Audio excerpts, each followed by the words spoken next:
आज बात होगी एक ऐसे नाम की जो आतंक और वैशीपन का दूसरा नाम बन गया।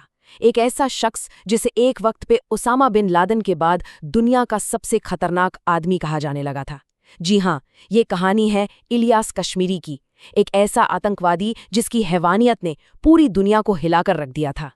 तो चलिए, इलियास कश्मीरी की पूरी कहानी को 6 हिस्सों में समझते हैं।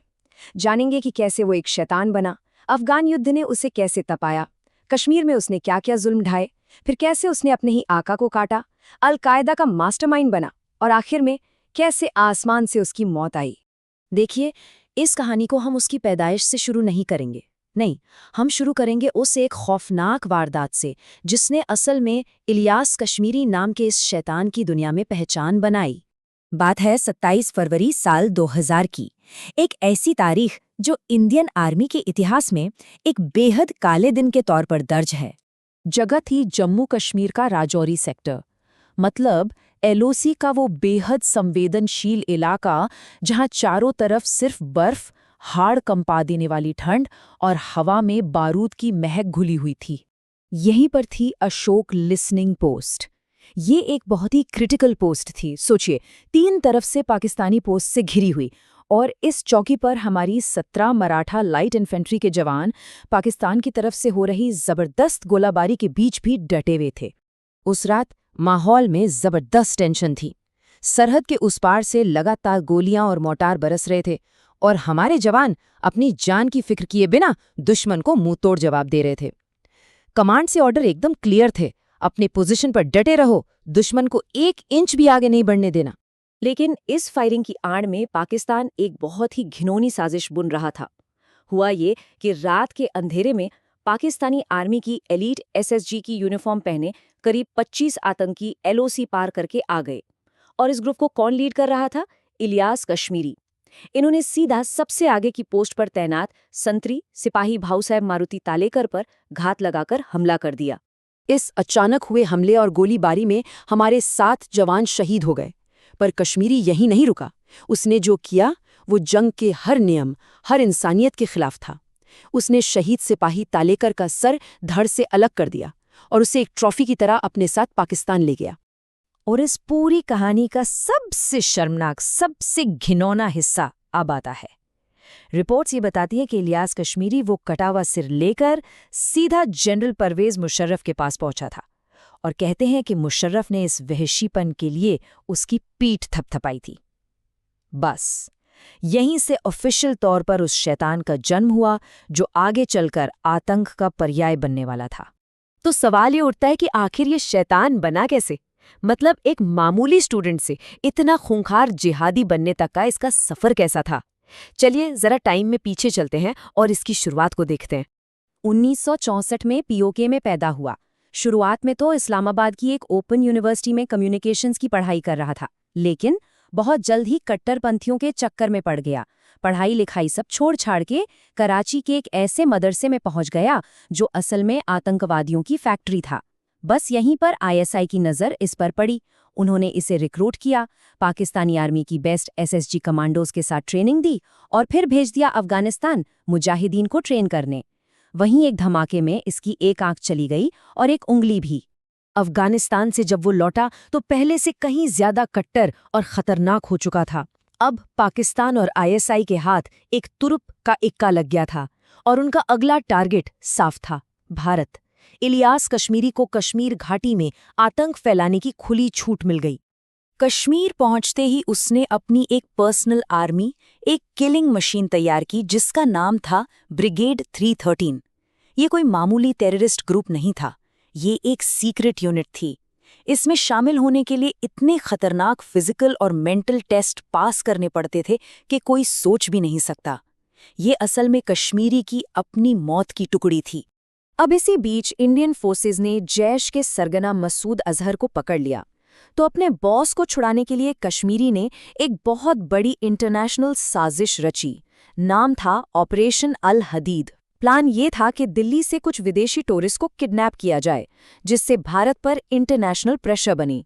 इसके लिए उसने एक और कुख्यात आतंकवादी उमर सईद शेख के साथ मिलकर 4 ब्रिटिश और अमेरिकी नागरिकों को किडनैप कर भी लिया।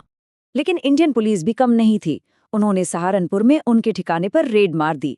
उस मुठभेड़ में उमर सईद शेख तो घायल होकर पकड़ा गया, पर इलियास कश्मीरी, वो हमेशा की तरह इतना शातिर था कि पुलिस को चकमा देकर भाग निकला।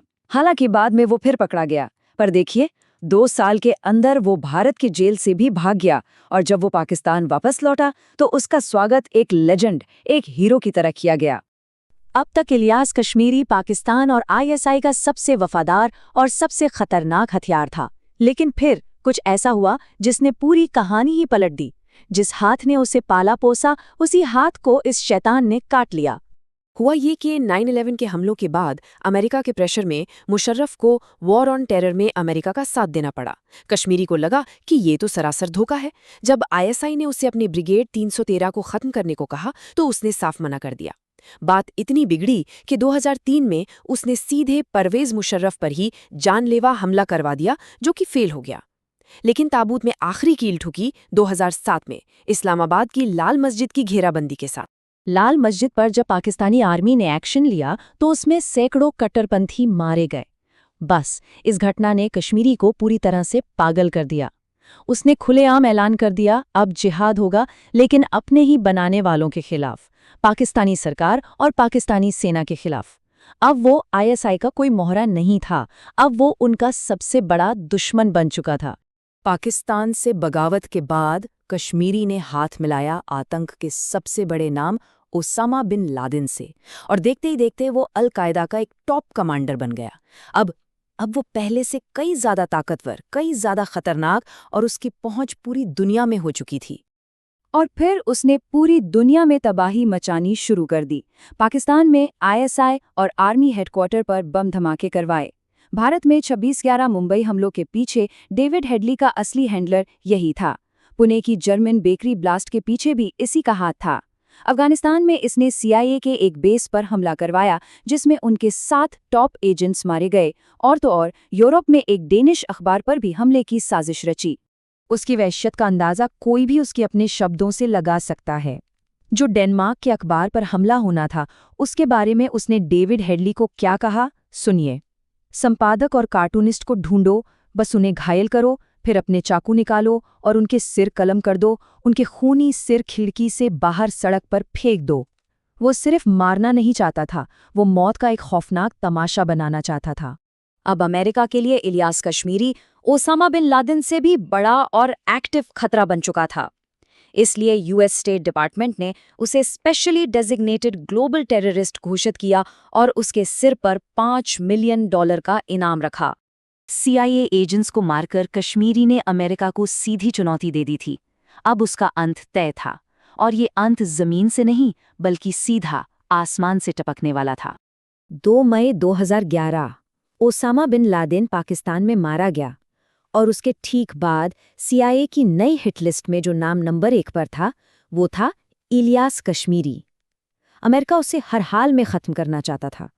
कश्मीरी अपनी जगह बदलता रहा, दक्षिण वजीरिस्तान भाग गया, लेकिन सीआईए के ड्रोन्स और आईएसआई के मुखबिर हर पल उस पर नजर रखे हुए थे। और फिर आई 3 जून 2011 की रात। दक्षिण वजीरिस्तान में सेब के एक बाग के बीच बने एक घर में कश्मीरी अपने कुछ साथियों के साथ चाय पी रहा था। वो लोग अगले हमलों की प्लानिंग कर रहे थे। उन्हें बिल्कुल अंदाजा नहीं था कि उनकी मौत चुपचाप, बिना किसी आवाज के, ठीक उनके ऊपर आसमान में मंडरा रही है। हजारों फीट ऊपर एक अमेरिकी प्रेडेटर ड्रोन सब कुछ देख रहा था। वर्जीनिया में बैठे सीआईए के एक ऑपरेटर ने अपनी स्क्रीन पर थर्मल इमेज देखी और बस एक बटन दबा दिया। कुछ ही पल में 4 हेलफायर मिसाइलें उस ड्रोन से निकलीं और उस ठिकाने को आग और मलबे के ढेर में तब्दील कर दिया। धमाका इतना जबरदस्त था कि वहां कुछ नहीं बचा। जो शख्स पूरी दुनिया की सुपर पावर्स को चुनौती दे रहा था, वो बस कुछ ही सेकंड में राख हो गया। उसका अंत भी उसकी जिंदगी की तरह ही था, इतना कि मलबे से उसकी लाश तक कभी नहीं मिली। इलियास कश्मीरी की कहानी एक बहुत बड़ा और गंभीर सवाल पीछे छोड़ जाती है। सवाल ये कि कोई भी देश अपने मतलब के लिए एक हथियार तो बना लेता है, लेकिन क्या वो अपने ही हाथों से बनाए उस राक्षस को हमेशा कंट्रोल में रख सकता है? शायद इतिहास ने इस सवाल का जवाब हमें बार बार दिया है,